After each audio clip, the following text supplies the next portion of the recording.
Isa nga pala ito sa pinagkakakitaan dito sa bayan ng Marinduque, ang pagpaparu-paro o butterfly culture. Ito nga pala po ang aking nanay na nagsimula sa mag-alaga noong nakaraang buwan lamang. Ito ang mga alaga niya na Chrysippus, also known as plain tiger. At ito ang mga kagamitan na ginamit niya para makapag-alaga ng butterfly.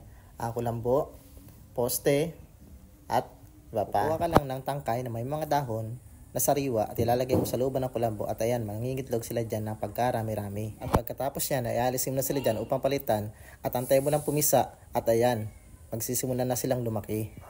At yung mga pumisa na yan, ililipat mo naman sa kabilang dahon, sa ibang dahon na sariwa upang hindi man nila makain ng mga itlog na di pa napipisa. Ang lifespan nga pala ng ganitong uri ng butterfly ay umaabot lang ng 7 to 12 days. At ang iba naman dito ay nag-aalaga ng iba't ibang uri ng variety ng paru-paro. Bago ka magsimula mag-alaga ng ganitong uri ng paru-paro, make sure muna na marami mo taring mapagkukunan kung sakali pumisa ang mga itlog nito. At dapat din meron ka na nakaprepare na net na paglalagyan ng mga larva kung sakaling malapit na itong magpupa.